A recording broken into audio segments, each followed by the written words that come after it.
¿De qué pretendo hablar?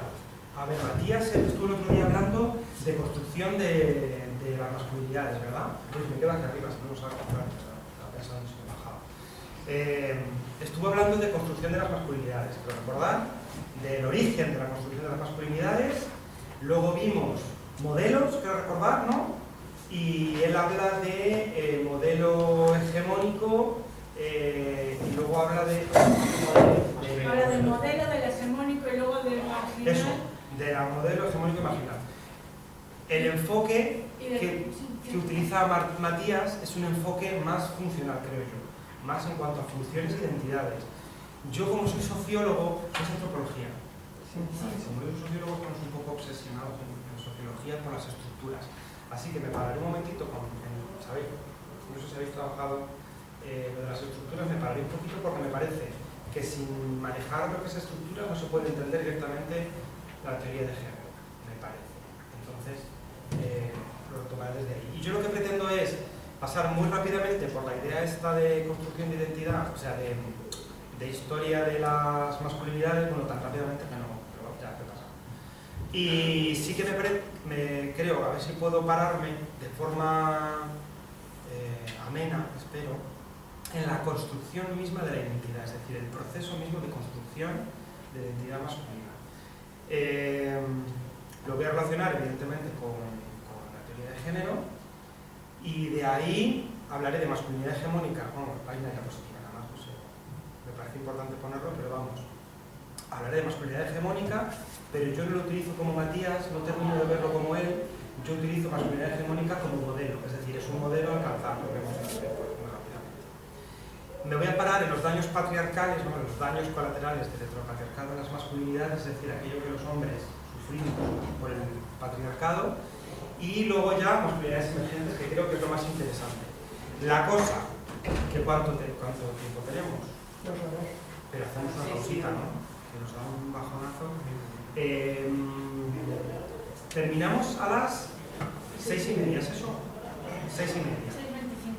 6:25. Son las 5 menos cuarto. Hacemos una, ¿cómo lo veis?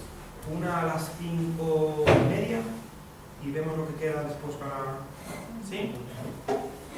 Quedan 45 minutos, yo creo que... Vale.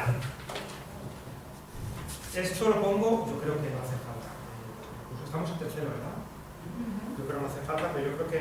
O sea, no, creo que no hace falta, pero aún así me quiero curar en salud, porque hay veces que cuando estamos hablando de identidades nos sentimos interpelados e interpeladas directamente, porque al fin y al cabo estamos hablando de nosotras mismas. Siempre desde la sociología, yo hablo desde la sociología, de los estudios sociales, lo que estamos hablando es de casos y de modelos. Aquí va a ocurrir como siempre, pero cuando yo diga, es que las mujeres tal, siempre va a decir, oye, es que mi madre es empresaria, está muy bien, pero estamos hablando, ¿no? de modelos estadísticos. Sí, ¿no? Vale, esto lo veo Matías. Pero hay una cosa que sí que quiero enfatizar. Él ya lo dijo, ¿vale? En la otra clase, en cuanto a la... ¿Por qué me paro en la novela histórica de las masculinidades? Porque tendemos a pensar, tendemos a ver cómo el modelo de masculinidad al cual nos sentimos, en el cual nos sentimos recogidos, es un modelo que se presenta como ahistórico, cuando no, es perfectamente, como todo el modelo, va a ser histórico, es decir, circunscrito a un tiempo. ¿Esto qué ocurre? Que yo doy clases, doy talleres por las mañanas en institutos y sale mucho, continuamente. Siempre hay un chavalillo que te dice, esto en la edad de piedra ya era así. Bueno, entonces es cuando le dices, no, era así. ¿Y qué es lo que te dicen ellos? Que claro que sí, porque han ido al Museo de Ciencias Naturales y al de Antropología, de Antropología Física, y han visto unos maravillosos dibujos en el que salen las mujeres ahí en la campalería y ellos cazando mamuts, ¿no? Entonces, bueno, lo que enfatizamos en la cosa de que es una novedad histórica porque la misma percepción de cómo nos vemos como hombres, como masculinidad, ahora mismo es nuevo en la historia. Antes no, nos veíamos como hombres o como masculinos, como identidad masculina nos veíamos como hombres. Los hombres nos veíamos como hombres, es decir, como género humano.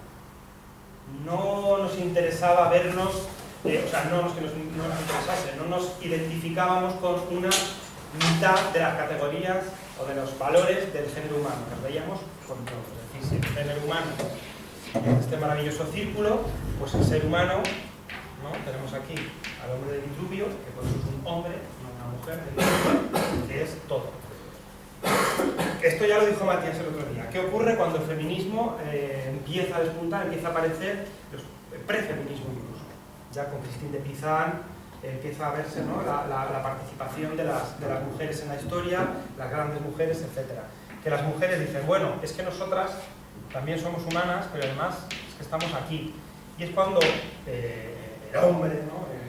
El macho, de repente dice, ostras, pues si estos son ellas, nosotros que somos, el resto. Y a partir de ahí, en un proceso de autorreflexión, se empieza a definir, o a, más que definir, a seleccionar periódicamente, a lo largo del tiempo, una identidad masculina. Por eso, ¿por qué digo yo esto?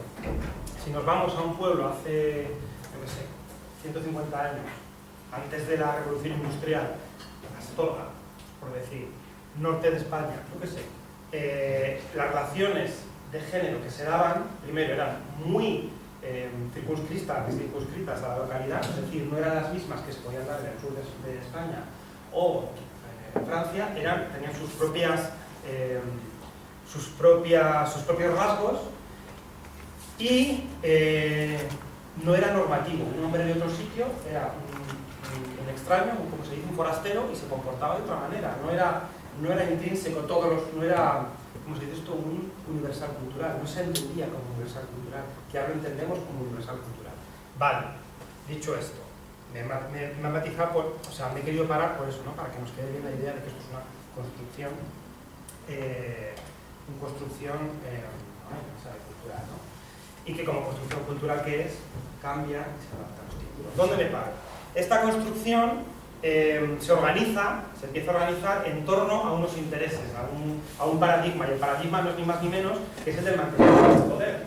Porque ya la teoría de género nos dice que si bien en todas las sociedades hay diferencias por género, géneros, ¿qué diferencias? Y la relación o la desigualdad entre ambos, eso no es universal. Es decir, en una cultura tendrá unas relaciones con con dos o más géneros, y en otras culturas las relaciones serán otras.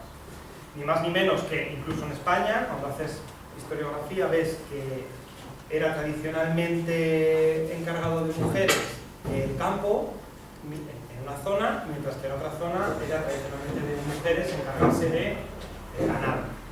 Bueno, la diferencia existe, la diferencia socioeconómica existe, pero en qué exactamente se concreta, eso cambia.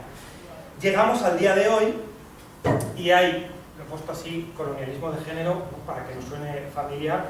Entonces lo que vemos es que de lo que antes era particular, sí, había diferencias, pero que cada cultura tenía sus propias diferencias. Importamos una visión de la masculinidad hegemónica, ¿vale? Una visión en la que, gracias a determinados mecanismos,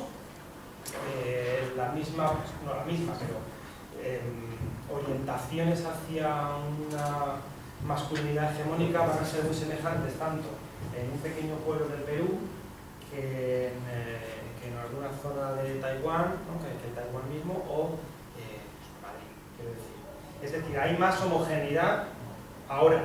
Entonces, claro, tendemos a pensar además que esto es espacialmente, ¿no? Este eje espacial, pero también hay un eje que es temporal. Es decir, y ahí vuelvo con lo del museo.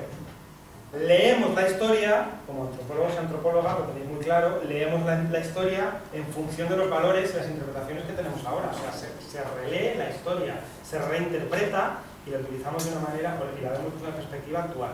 Y esto también lo llamo colonialismo de género, porque ¿qué ocurre cuando la Comunidad de Madrid descubre un yacimiento de huesos cerca de una nueva urbanización y decide encargarle a un antropólogo físico que descubra que pueda ser interesante o no? Este antropólogo físico seguramente va a estar subcontratado, va a tener muy poquito tiempo y seguramente necesita los resultados para allá. Desentierra los huesos y me va a ver un esqueleto humano con unas flechas y un esqueleto humano con unas vasijas?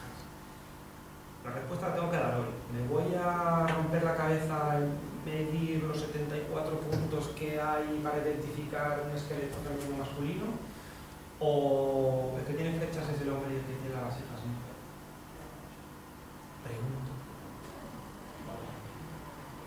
Parece que la financiación está bien. ¿Y ya lo practicó? No lo hacemos a mala fe, pero reinterpretamos, ¿vale? Vemos una Altamira, bueno, Altamira no hay, pero vemos, imaginaos, en cualquier cueva una presentación pictórica de la época y vemos cosas así, y unos bisontes aquí fabulosos, con gran capacidad de dibujar bisontes, y vemos aquí otro muñequete, que tiene unos arbustos, simplifico de nuevo, ¿vale? Y ya interpreto. Y yo esto luego lo llevo al museo y aquí te pongo los hombres y aquí te pongo las mujeres en no sé cuántos antes de Cristo, ¿vale? O sea, yo no tengo manera de saber que este moñigote es una mujer y esto es un hombre, no tengo manera de saberlo. En el Museo de Atapuerca hay una cosa que me parecía, oye, la gente que sepa lo mismo me dice ahora que qué tendré yo ni idea de esto, ¿no? Pero hay estos moñigotes que dicen que efectivamente esto es una mujer, porque se le ven los pechos. Yo no sé si seré yo muy raro, pero yo me rato mirándolo y antes de que me lo dijesen yo no veía pechos. No sé, me parecía demasiado sintético como para que eso fuesen pechos.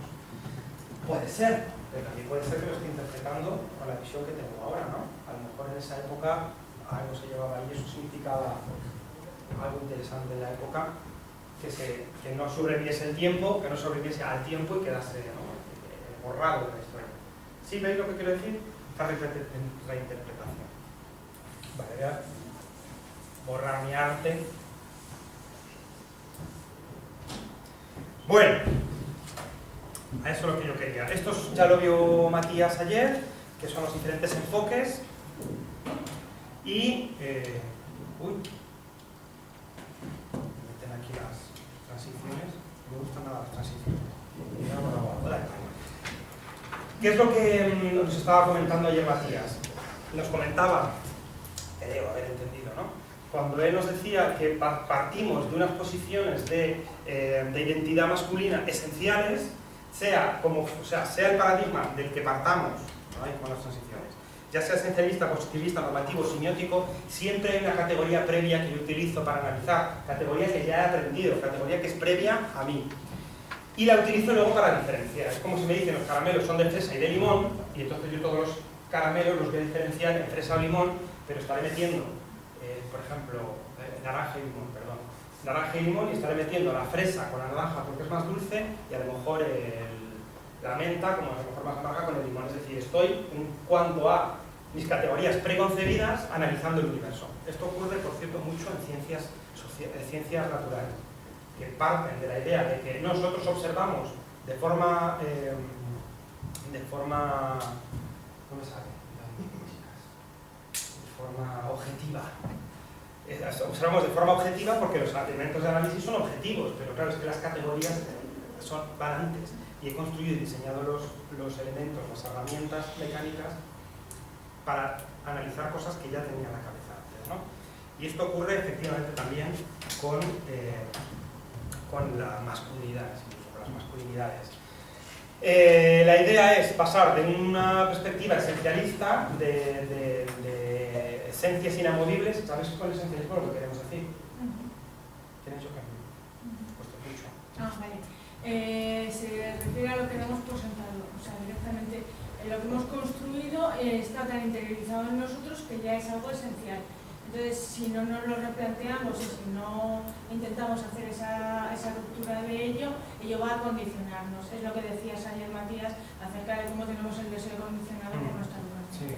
¿Alguien tiene otra? También difiere entre la reproducción femenina y la competitividad masculina. La mujer hace la reproducción y el hombre competitivo. Sí, muy bien. ¿Alguna idea más, chicos, chicas? Esencialismo, esto es importantísimo. Importantísimo, ¿por qué? Porque nos atraviesa nuestras vidas.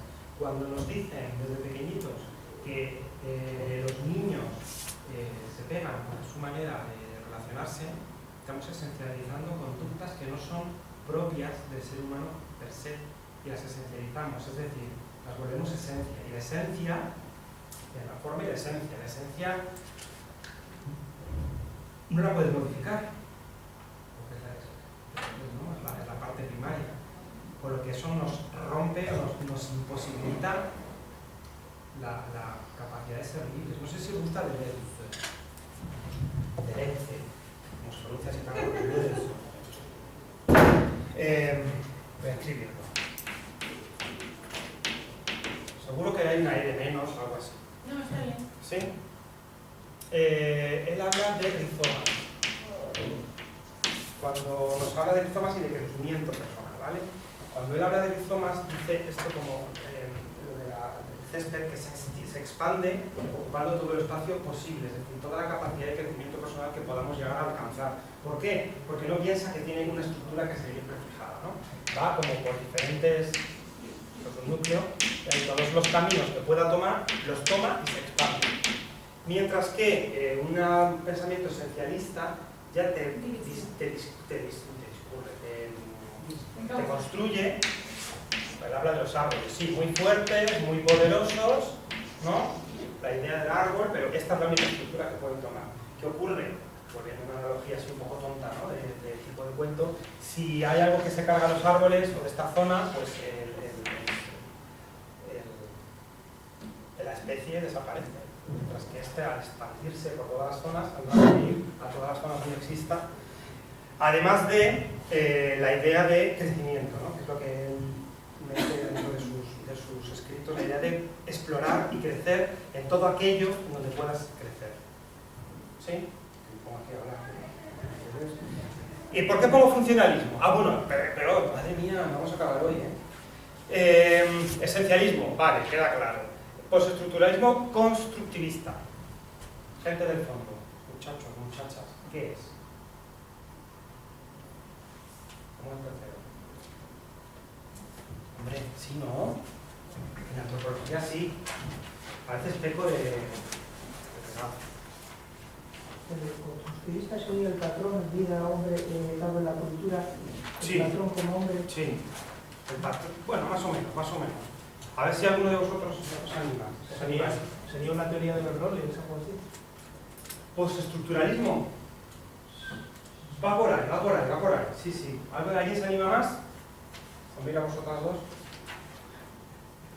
Constructivista, pues imagino como que se construye por la sociedad o por...